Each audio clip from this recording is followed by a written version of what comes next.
this weekend, the killing of Iranian Supreme Leader Ayatollah Ali Khamenei at the hands of the U.S. and Israeli military. It is reverberating throughout the Middle East right now and beyond. In addition to the Ayatollah, some 40 other senior members of his regime are also dead. After announcing what the U.S. is calling Operation Epic Fury, President Trump said now is the time for the Iranian people to rise up and reclaim their country.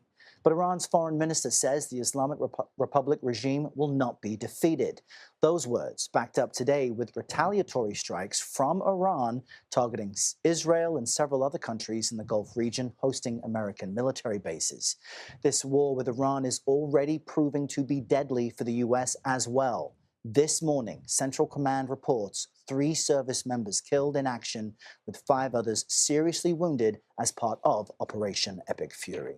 Our senior national security correspondent, Charlie D'Agata, just filed this report with the latest escalating hostilities from Tel Aviv. Iran began 40 days of mourning for Ayatollah Ali Khamenei after state-run media confirmed that he was killed at his Tehran compound. His successor has been announced as Alireza Arafi to lead a temporary council, but who's really in charge and where they can even meet safely is another matter. Israel Defense Forces released this video today claiming to show multiple airstrikes blowing up Iranian government headquarters this morning. CBS News cannot independently verify that claim. Intelligence sources tell CBS News as many as 40 senior Iranian officials were killed in the first wave of strikes. Iran's Islamic Republican Guard Corps vowed revenge, saying they've launched the most ferocious offensive operation in the history of the Iranian armed forces towards the occupied territories and American terrorist bases. On day 2 of the war, nearby Gulf state allies have already borne the brunt of multiple drone and missile strikes, though none as hard as Israel itself. An Iranian missile strike overnight in the heart of Tel Aviv left a woman in her 40s dead and more than 40 injured, including 7 children. Throughout the night, air raid sirens and text messages sent residents here scrambling for their bomb shelters. This missile managed to get through one of the most advanced missile defense systems in the world, and that's what's causing concern among U.S. forces here.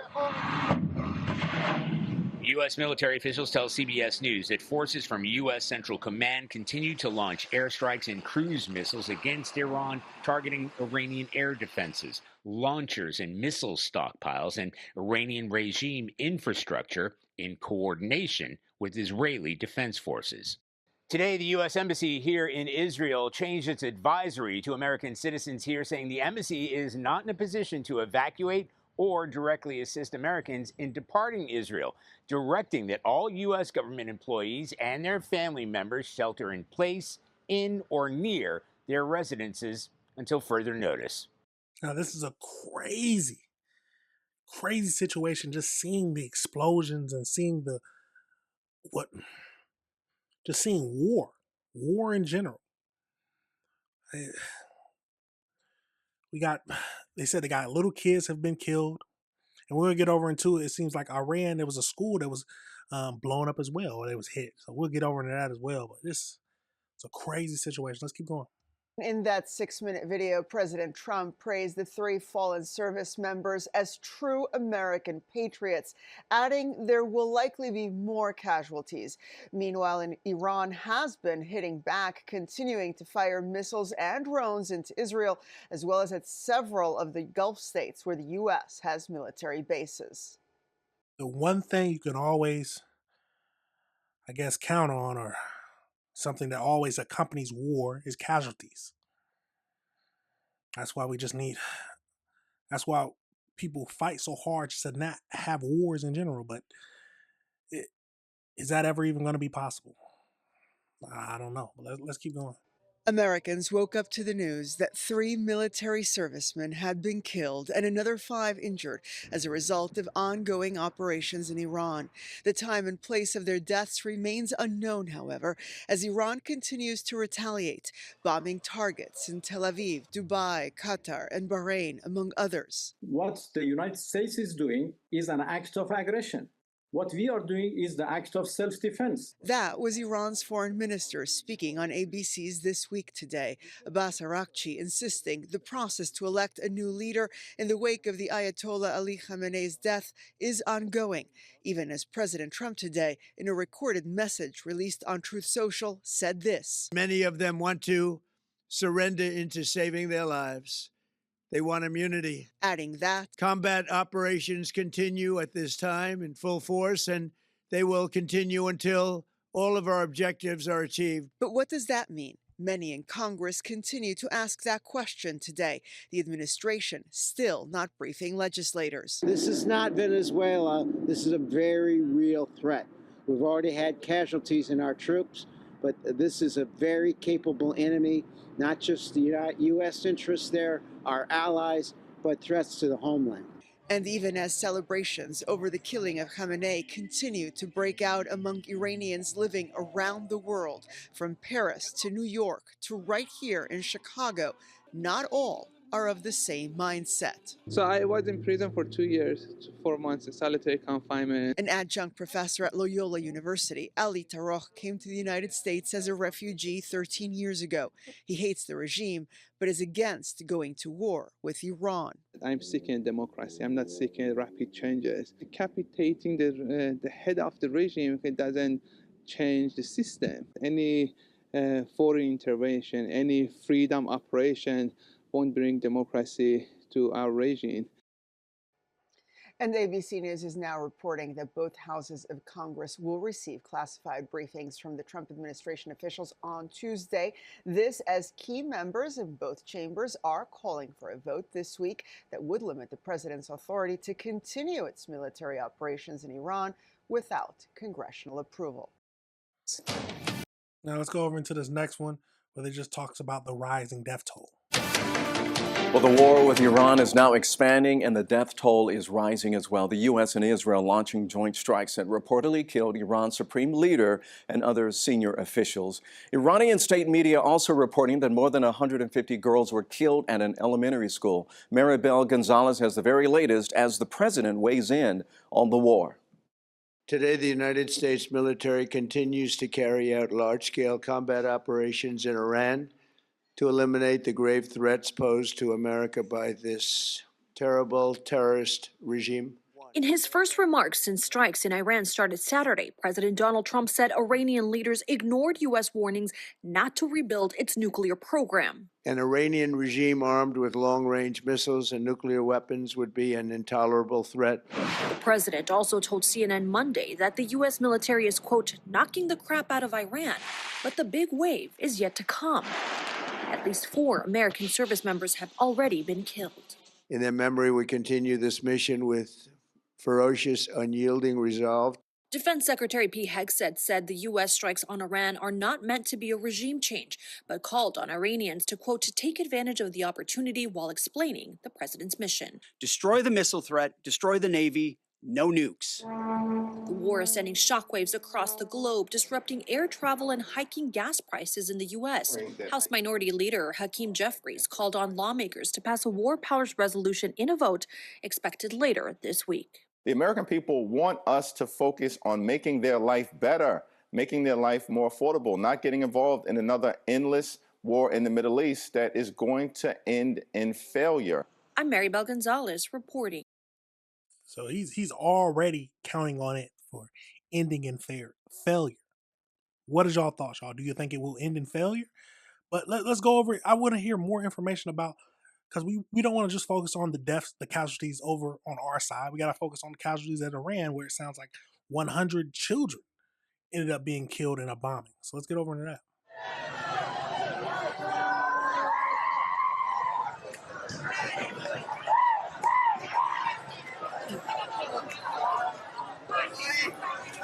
The aggressors have also targeted a school in the city of Minab, Hormozgan province, killing more than 100 children. The number of innocent civilians continues to rise. This is not only an act of aggression, it is a war crime.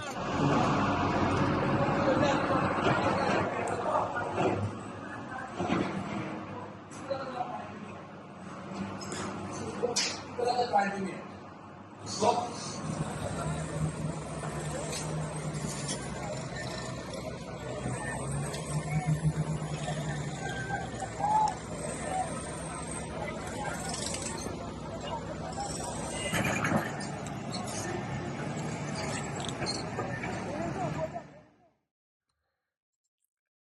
crazy situation. Absolutely crazy.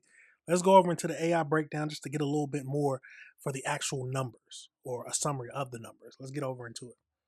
So as we know, so hold up. So as of March 2nd, the ongoing conflict involving the United States, Israel, and Iran has resulted in hundreds of confirmed deaths and thousands of injuries across several countries.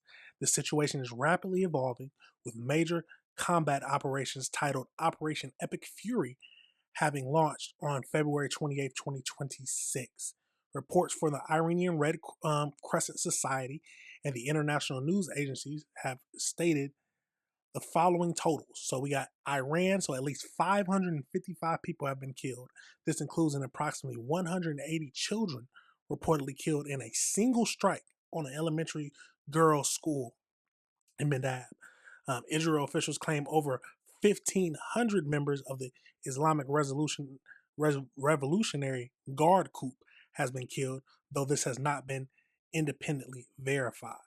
And then we got 6 service members have been killed on the United States side, our side. Initial reports on March 1st confirmed the deaths at the base. The toll rose to 6 today after remains were uncovered.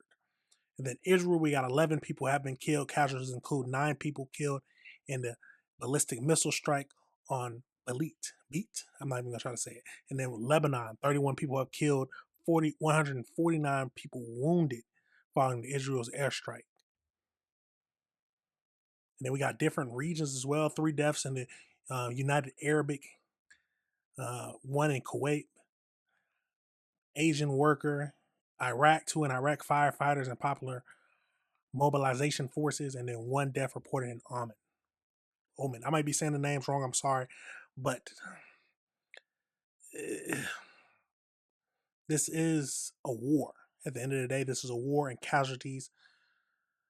It's sad to say, but casualties are expected.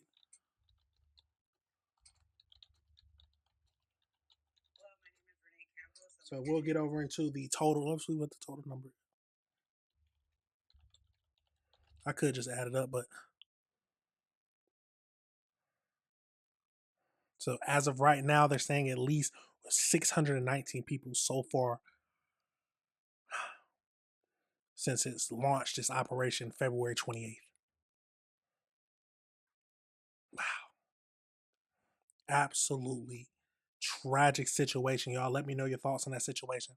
Let me know if you disagree with anything I said.